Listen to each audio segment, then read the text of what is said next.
MTN news Malayalam television network.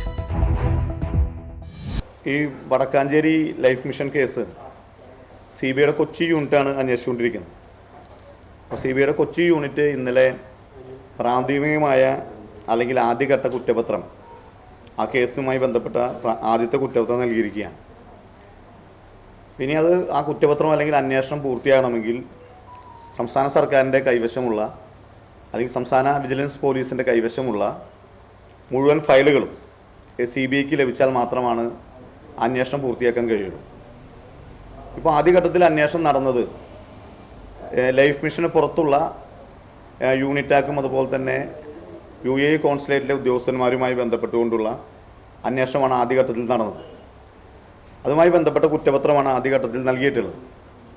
അന്വേഷണം പൂർത്തിയാകണമെങ്കിൽ യഥാർത്ഥത്തിൽ ഈ കേസ് രജിസ്റ്റർ ചെയ്യുന്നതിൻ്റെ തലേ ദിവസം ഞാൻ അന്ന് CBIക്ക് പരാതി നൽകുന്ന അന്ന് തന്നെയാണ് അല്ലെങ്കിൽ അതിൻ്റെ തൊട്ടടുത്ത ദിവസമാണ് അല്ലെങ്കിൽ തലേ ദിവസമാണ് സംസ്ഥാന വിജിലൻസ് ഇതുമൊരു കേസെടുക്കുന്നത്.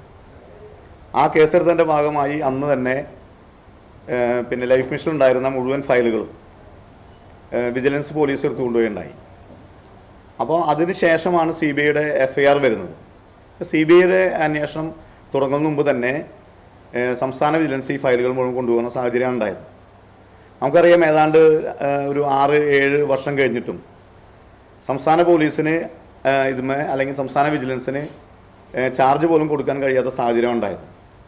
കേസന്വേഷണത്തിൻ്റെ ഘട്ടത്തിൽ വളരെ സജീവമായി സത്യസന്ധമായി അന്വേഷണത്തിൽ ഏർപ്പെട്ട ഒരു DYSP സർക്കാരിൻ്റെ തന്നെ സമ്മർദ്ദത്തിൻ്റെ ഭാഗമായി അദ്ദേഹം ജോലിയിൽ നിന്ന് വളണ്ടിയർ റിട്ടയർമെൻറ്റ് എടുത്ത് പോകുന്ന ഒരു സാഹചര്യം വരെ ആ കേസുമായി ബന്ധപ്പെട്ടുണ്ടായിട്ടുണ്ട്. പിന്നീട് എൻ്റെ പരാജയത്തിന് ശേഷം ആ കേസ് കാര്യമായി വിജിലൻസ് അന്വേഷിച്ചിരുന്നില്ല. CBIക്കും ആ കേസ് അന്വേഷിക്കാൻ കഴിയാത്ത സാഹചര്യം ഉണ്ടായത്. കാരണം ഫയലുകൾ മുഴുവൻ വിജിലൻസിൻ്റെ കയ്യിലാണ്. അതുപോലെ തന്നെ ലൈഫ് മിഷൻ സുപ്രീം കോടതിയിൽ ഒരു കേസ് പറയുന്നുണ്ടായിരുന്നു, ഈ FIR കോഷ് ചെയ്യണമെന്ന് പറഞ്ഞിട്ട്. ആ കേസ് നീട്ടി പോകുന്ന സാഹചര്യമാണ് നിലവിലുള്ളത്. ആ കേസും പൂർണ്ണമായിട്ടില്ല. അപ്പോൾ അതിനിടയിലാണ് പിന്നെ CBI കൊച്ചി യൂണിറ്റ് 2 ദിവസം മുമ്പ് ഇതിൻ്റെ ആദ്യഘട്ട കുറ്റപത്രം നൽകിയിട്ടുള്ളത്. പിന്നെ അത് അന്വേഷണം കൃത്യമായി പൂർത്തിയാകണമെങ്കിൽ 2-3 കാര്യങ്ങളാണ് സംസ്ഥാന ഗവൺമെൻറ് ഭാഗത്തുണ്ടാകേണ്ടത്. കാരണം അന്ന് ഈ വിജിലൻസ് അന്വേഷണം ഏറ്റവും ആദ്യം ഞങ്ങൾ തന്നെയാണ് വിജിലൻസ് അന്വേഷണം ആവശ്യപ്പെട്ടത്. പക്ഷേ വിജിലൻസ് അന്വേഷണത്തിലേക്ക് ഗവൺമെൻറ് പോകുന്ന സാഹചര്യം ഉണ്ടായില്ല. CBIക്ക് ഞങ്ങൾ പരാതി നൽകാൻ പോകുന്നു എന്ന് കണ്ടപ്പോഴാണ് ഗവൺമെൻറ് വിജിലൻസ് അന്വേഷണത്തിലേക്ക് പോയത്. അപ്പോൾ അന്ന് തന്നെ നമ്മൾ പറഞ്ഞിരുന്നു, ഈ CBI അന്വേഷണത്തെ അട്ടിമറിക്കാൻ വേണ്ടിയാണ് വിജിലൻസ് അന്വേഷണം എന്ന് പറഞ്ഞിരുന്നു. അന്ന് ഞാൻ അന്നത്തെ പ്രതിപക്ഷ നേതാവായിരുന്ന രമേശ് ചെന്നിത്തലയോട് സംസാരിച്ചതിന് ശേഷമാണ് CBIക്ക് പരാതി കൊടുക്കുന്നത്. ഇന്ന് അന്നത്തെ പ്രതിപക്ഷ നേതാവായിരുന്ന രമേശ് ചെന്നിത്തല ഇന്ന് ആഭ്യന്തരമന്ത്രിയാണ്. വിജിലൻസ് അദ്ദേഹത്തിൻ്റെ കീഴിലാണ്. അപ്പോൾ അന്ന് ഞങ്ങളുടെ സ്റ്റാൻഡ് വിജിലൻസ് അന്വേഷണം വേണ്ട എന്നുള്ളതാണ്. അന്നത്തെ ആ സ്റ്റാൻഡ് രമേശ് ചെന്നിത്തല എടുക്കണം. വിജിലൻസ് അന്വേഷണം സർക്കാർ ആ ഉത്തരവ് പിൻവലിക്കണം. വിജിലൻസിൻ്റെ കയ്യിലുള്ള മുഴുവൻ രേഖകളും കോടതിയുടെ അനുമതിയോടുകൂടി CBI കൈമാറണം. അതാണ് ഒന്നാമത്തെ സ്റ്റാൻഡ് എന്ന് പറയുന്നത്. രണ്ടാമത്, കഴിഞ്ഞ അല്ലെങ്കിൽ ഒന്നാം പിണറായി സർക്കാരിനെതിരെ അവിശ്വാസ പ്രമേയ ചർച്ച നടക്കുന്ന സമയത്ത് ഏറ്റവും പ്രധാനമായും അന്ന് ആ ചർച്ച നയിച്ച ബഹുമാനായ VD സതീശൻ, ഇന്നത്തെ മുഖ്യമന്ത്രി, വളരെ കൃത്യമായും ഈ ലൈഫ് മിഷൻ കേസുമായി ബന്ധപ്പെട്ടുകൊണ്ടുള്ള ഓരോരോ വിഷയങ്ങളിലെയും കൃത്യമായ ഇടപാടുകൾ അദ്ദേഹം സൂചിപ്പിച്ചിട്ടുണ്ടായിരുന്നു. സ്വാഭാവികമായും അദ്ദേഹം ഇന്ന് മുഖ്യമന്ത്രി നിയമമന്ത്രിയുമാണ്. സുപ്രീം കോടതിയിൽ പിന്നെ CBI അന്വേഷണത്തിൻ്റെ FIR റദ്ദാക്കണമെന്ന് ആവശ്യപ്പെട്ടുകൊണ്ടുള്ള ഹർജിയെ അദ്ദേഹവും അന്ന് എതിർത്തിരുന്നതാണ്. സ്വാഭാവികമായും അദ്ദേഹം നിയമമന്ത്രിയാണ്, മുഖ്യമന്ത്രിയാണ്. ഇനി ഇപ്പോഴത്തെ സാഹചര്യത്തിൽ ആ CBI അന്വേഷണം മുന്നോട്ട് കൊണ്ടുപോകേണ്ടത് ഗവൺമെൻറ് കൂടി ഉത്തരവാദിത്തമാണ്. അതുകൊണ്ട് ഗവൺമെൻറ് അടിയന്തരമായും സുപ്രീം കോടതിയിൽ ഒന്നാം പിണറായി സർക്കാരിൻ്റെ കാലത്ത് ലൈഫ് മിഷൻ കൊടുത്ത കേസ് പിൻവലിക്കണം. 2 വിഷയങ്ങളാണ് എനിക്ക് സൂചിപ്പിക്കാനുള്ളത്. വടക്കാഞ്ചേരി ലൈഫ് മിഷൻ കേസ് വളരെ കൃത്യമായും പ്രതികളിലേക്ക് എത്തണമെങ്കിൽ സുപ്രീം കോടതിയിൽ ലൈഫ് മിഷൻ കൊടുത്ത കേസ് പിൻവലിക്കണം. അത് ഗവൺമെൻറ് ആണ് അത് ചെയ്യേണ്ടത്, നിയമവകുപ്പാണ് ചെയ്യേണ്ടത്. രണ്ടാമത്, വിജിലൻസ് കേസ് 1 ഇഞ്ച് പോലും മുന്നോട്ട് പോകാത്ത സാഹചര്യത്തിൽ വിജിലൻസ് കേസും സംസ്ഥാന ഗവൺമെൻറ് പിൻവലിക്കണം. ഈ 2 കേസുകളും പിൻവലിച്ച് എല്ലാ വിധത്തിലുള്ള സംവിധാനങ്ങളോടും കൂടി ഇപ്പോൾ CBI അന്വേഷിക്കുന്ന FCRയുടെ വിഷയങ്ങൾ മാത്രമാണ്. അതുമാത്രമല്ല, അഴിമതി നിരോധന നിയമവും അതുപോലെ തന്നെ ഈ വിഷയത്തിലെ ഗൂഢാലോചനയും എല്ലാം ചേർത്ത് CBIക്ക് ഗവൺമെൻറ് കൈമാറാൻ കഴിയുന്നതാണ്. കൊണ്ട് സംസ്ഥാന ആഭ്യന്തര നിയമ വകുപ്പുകൾ മുൻകൈയെടുത്ത് ഈ കേസ് പൂർണ്ണമായും CBIക്ക് കൊടുക്കാനുള്ള നടപടി സ്വീകരിക്കണം. ഇപ്പോഴത്തെ സാഹചര്യത്തിൽ ഒന്നാം ഘട്ട കുറ്റപത്രം നൽകിയിരിക്കുന്ന സാഹചര്യത്തിൽ അന്വേഷണം മുന്നോട്ട് പോകണമെങ്കിൽ അന്നത്തെ ലൈഫ് മിഷൻ്റെ ഭാരവാഹികളിലേക്ക് കേസ് പോകണം. അന്നത്തെ ലൈഫ് മിഷൻ്റെ ഭാരവാഹികൾ എന്ന് പറയുന്നത് പിന്നെ ചെയർമാൻ പിണറായി വിജയനാണ്, വൈസ് ചെയർമാൻ അന്നത്തെ പിന്നെ LSD മിനിസ്റ്റർ AC മൊയ്തീനാണ്, അന്നത്തെ ലൈഫ് മിഷൻ CEO UV ജോസാണ്.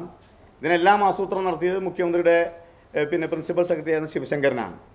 ഈ 4 പേരിലേക്കും അന്വേഷണം പോകണമെങ്കിൽ CBIക്ക് പൂർണ്ണ സ്വാതന്ത്ര്യം ഗവൺമെൻറ് കൊടുക്കണം.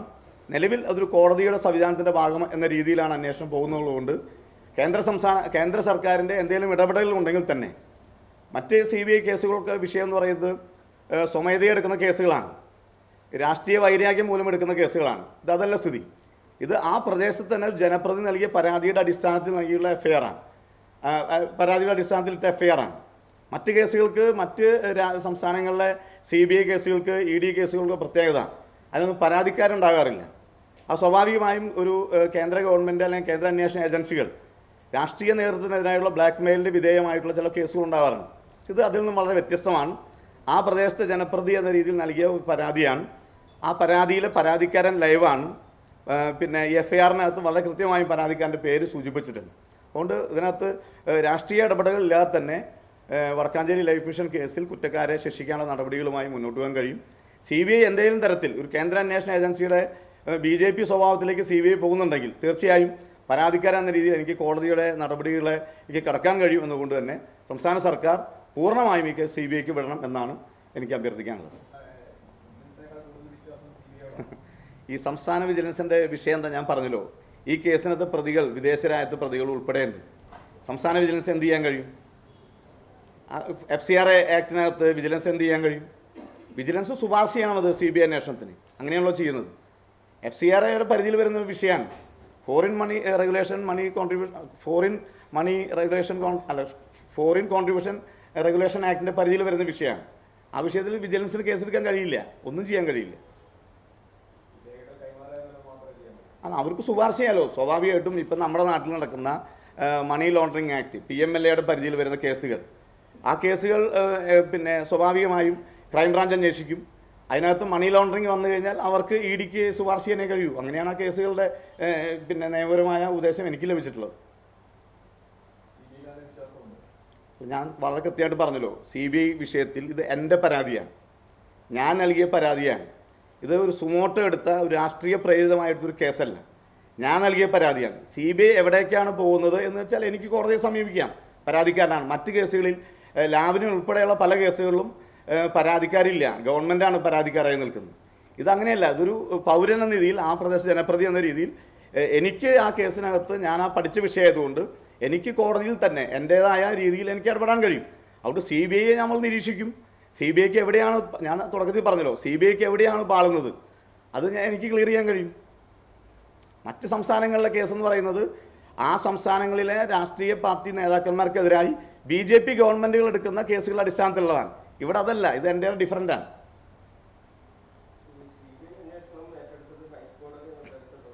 എത്ര നേരമായി പറയണു? ഞാൻ എൻ്റെ പരാതിയുടെ അടിസ്ഥാനത്തിൽ ഒരു ഹൈക്കോടതി അതിനകത്തില്ല. ഞാൻ കൊടുത്ത പരാതിയുടെ അടിസ്ഥാനത്തിലാണ് കേസെടുക്കുന്നത്. നിങ്ങൾ FIR പഠിച്ചു നോക്ക്.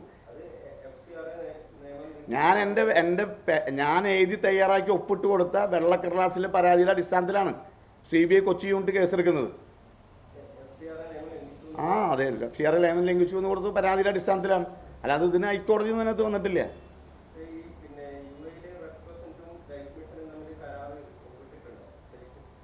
UAE ഉണ്ടല്ലോ, അതൊക്കെ നേരത്തെ പറഞ്ഞാണല്ലോ. UAE റെപ്രസെൻ്റ് ലൈഫ് മിഷനും തമ്മിൽ കരാർ ഒപ്പിട്ടുണ്ടല്ലോ. ആ കരാറിലെ വ്യവസ്ഥകൾ ലംഘിച്ചിട്ടുണ്ടായിരുന്നല്ലോ. അതുകൊണ്ടാണല്ലോ FCRAയുടെ പരിധിയിൽ വന്നത്. അതൊക്കെ ഹൈക്കോടതി കേസ് സംസ്ഥാന ഗവൺമെൻറ് എത്രയോ തവണ കേസ് നടത്തി തള്ളിയ കേസാണ്. അതുകൊണ്ടാണല്ലോ കേസ് സുപ്രീം കോടതിയിൽ പോയത്. ഹൈക്കോടതിയിൽ കേസ് സർക്കാർ നടത്തി വിജയിച്ചെങ്കിൽ സുപ്രീം കോടതിയിൽ പോകണ്ടല്ലോ. ഹൈക്കോടതിയിൽ സർക്കാർ പരാജയപ്പെട്ടുകൊണ്ടാണ് സുപ്രീം കോടതിയിൽ സർക്കാർ പോയത്. ആണല്ലോ, ഹൈക്കോടതിയിൽ സർക്കാർ വിജയിച്ച സുപ്രീം കോടതിയിൽ പോകണ്ടല്ലോ. ഇത് പെറ്റീഷൻസ് മുഴുവൻ, അപ്പീൽ പെറ്റീഷൻസ് മുഴുവൻ സർക്കാരിൻ്റേതാണ്, നമ്മുടേതല്ല.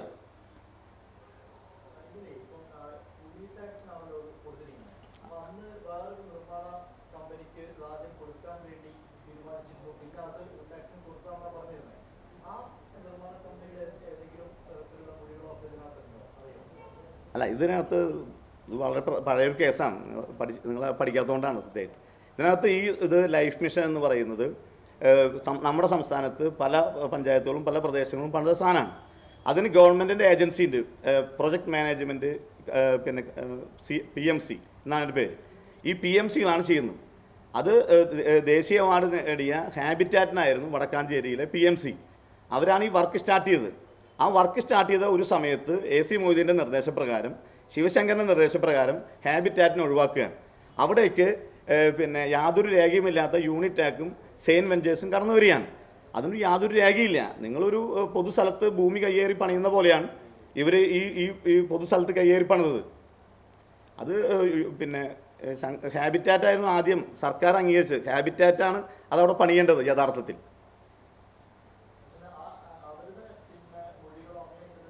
അതൊക്കെ അന്വേഷണത്തിൻ്റെ ഭാഗമായിട്ടുണ്ടാവുമല്ലോ. അവരെ ഒഴിവാക്കിയത് എന്തിനാണ്?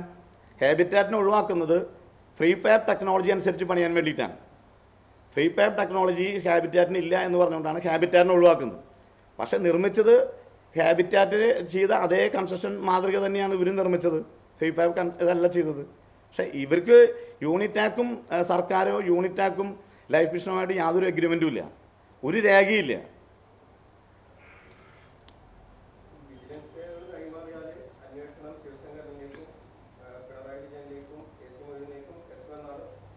അല്ല, ഈ കേസിലെ പ്രതി എന്ന് പറയുന്നത് ഞാൻ നേരത്തെ പറഞ്ഞ 6 പേരും അതിനുശേഷം വരുന്ന ലൈഫ് മിഷൻ്റെ ആളുകളുമാണ് ഭാരവാഹി. അത് ഒഫീഷ്യൽസ് ലൈഫ് മിഷൻ എന്നാണ് FIRൽ കിടക്കുന്നത്. ഒഫീഷ്യൽ ലൈഫ് മിഷൻ എന്ന് പറഞ്ഞാൽ അതിൻ്റെ ചെയർമാൻ പിണറായി വിജയനാണ്, വൈസ് ചെയർമാൻ AC മൊയ്തീനാണ്, പിന്നെ UV ജോസാണ്, ഇടക്കാലത്തുണ്ടായിരുന്ന പിന്നെ CEO ശിവശങ്കരനാണ്. അപ്പോൾ ആ ഫയൽ കൃത്യമായിട്ട് പരിശോധിക്കണം. ലൈഫ് മിഷൻ എങ്ങനെയാണ് യൂണിറ്റാക്കിന് ഈ കെട്ടിടം പണിയാനുള്ള അനുമതി കൊടുക്കുന്നത്? അതാണ് നമുക്കറിയേണ്ട കാര്യം. ഇതിനകത്ത് ഏറ്റവും പ്രധാനപ്പെട്ട കാര്യം, വടക്കാഞ്ചേരി പോലെ ഒരു സ്ഥലം AC മൊയ്തീൻ എന്ന് പറയുന്ന തദ്ദേശ വകുപ്പ് മന്ത്രിയുടെ ഹോം ടൗണായ വടക്കാഞ്ചേരിയിൽ ഒരു കെട്ടിടം പണിയുമ്പോൾ യൂണിറ്റാക്ക് എങ്ങനെ പണിതു, എന്ത് രേഖയുടെ അടിസ്ഥാനത്തിൽ, ആരാണ് യൂണിറ്റാക്കിന് കൊടുത്തത്? അത് കണ്ടുപിടിച്ചാൽ ഇത് ക്രിസ്റ്റൽ ക്ലിയറാണ്. ആരാ കൊടുത്തത്, എങ്ങനെയാണെന്നുള്ളത് വളരെ ക്ലിയറായിട്ട് കഴിയും. എങ്ങനെയാണ് യൂണിറ്റാക്കിന് സർക്കാർ സ്ഥലത്ത് വന്ന് കെട്ടിടം പണിയാൻ കഴിയുന്നത്?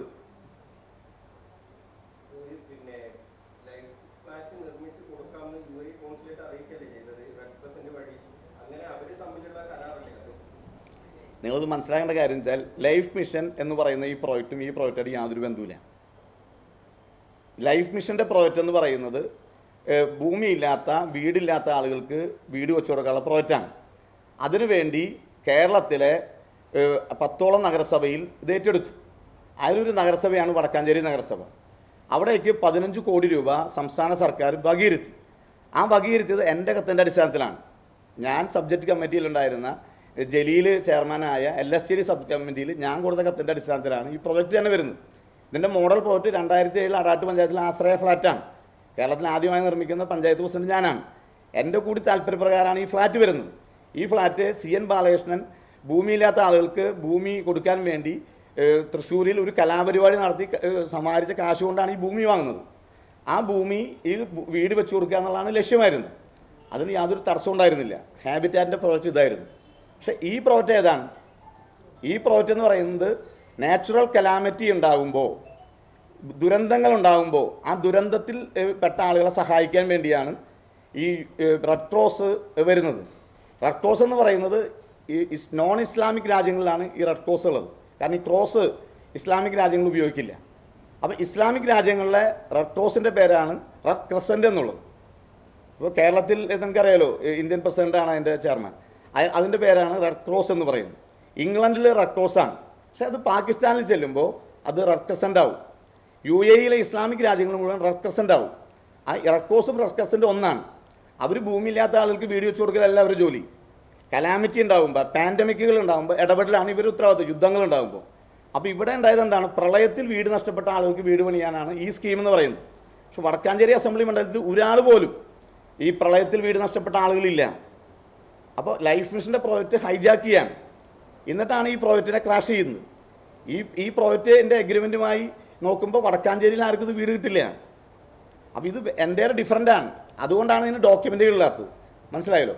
അപ്പോൾ അത് വടക്കാഞ്ചേരിക്ക് വേണ്ടിയല്ല പ്രോജക്റ്റ് അല്ലായിരുന്നേ. ലൈഫ് മിഷനും റെഡ് ക്രസൻറ്റും തമ്മിലുള്ള എഗ്രിമെൻറ്റിൽ വടക്കാഞ്ചേരി എന്ന് പറയുന്ന ഒരു വരിയില്ല. ഈ 2018 പ്രളയത്തിൽ വീട് നഷ്ടപ്പെട്ട ആളുകൾക്ക് വീട് വെച്ചു കൊടുക്കാൻ വേണ്ടിയാണ് എഗ്രിമെൻ്റ്. മനസ്സിലായല്ലോ? അത് കേരളത്തിൽ എവിടെ വേണമെങ്കിലും ആവാം. ഇപ്പോൾ ഇവിടെ തന്നെ ഈ ഫ്ലാറ്റും അതിനോട് ചേർന്നൊരു ആശുപത്രിയാണ്. നിങ്ങളൊന്ന് ആലോചിച്ച് നോക്ക്, തൃശ്ശൂർ മെഡിക്കൽ കോളേജ് ഏത് പഞ്ചായത്തിലാണ് നിൽക്കണേ? ഈ വടക്കാഞ്ചേരി നഗരസഭയിലാണ് തൃശ്ശൂർ മെഡിക്കൽ കോളേജ് നിൽക്കണേ. തൃശ്ശൂർ മെഡിക്കൽ കോളേജ് നിൽക്കുന്നത് വടക്കാഞ്ചേരി നഗരസഭയിലാണ്. ആ നഗരസഭ പരിധിയിൽപ്പെട്ട ഒരു സ്ഥലത്ത് അഡീഷണലായിട്ടൊരു പ്രൈമറി ഹെൽത്ത് സെൻറ്റർ പണിയാണ്. മുണ്ടത്തിക്കോട് പഞ്ചായത്തിൽ ഇതേ വടക്കാഞ്ചേരി നഗരസഭ ഉണ്ടായിരുന്ന പഴയ മുണ്ടത്തിക്കോട് പഞ്ചായത്തിൽ PHC ഉണ്ട്. ഈ നഗരസഭയിൽ വേറെ PHC ഉണ്ട്. അതിൻ്റെ ഇടയിലാണ് ഇവർ വേറൊരു ആശുപത്രി നിർമ്മിക്കാൻ പോകുന്നത്. അതിൻ്റെ കാരണം എന്താണ്? അത് ഈ പ്രോജക്റ്റ് എന്ന് പറയുന്നത് ഈ ദുരന്തങ്ങൾ ഉണ്ടാകുമ്പോൾ അവരെ ചികിത്സിക്കാൻ വേണ്ടിയാണ്. അവിടെ ഇങ്ങനത്തെ ഒരു പ്രോജക്റ്റിൻ്റെ ആവശ്യമില്ല. അവിടെ ഒരു വീട് നഷ്ടപ്പെട്ട ഒരാളുമില്ല. ഉള്ള ആൾക്ക് സംസ്ഥാന ഗവൺമെൻറ്റും ഞാൻ തന്നെ മുൻകൈ എടുത്ത് 8 വീടും കംപ്ലീറ്റ് ചെയ്തിട്ട് വർഷങ്ങൾ കഴിഞ്ഞു. അപ്പോൾ ഈ പ്രോജക്റ്റ് യഥാർത്ഥത്തിൽ പൂർണ്ണമായ തട്ടിപ്പ് പ്രോജക്റ്റാണ്. UAE റെഡ് ക്രസൻറ്റും ലൈഫ് മിഷൻ നമ്മളുടെ എഗ്രിമെൻറ്റിൽ വടക്കാഞ്ചേരി എന്ന് പറഞ്ഞൊരു വരി പോലും ഇല്ല.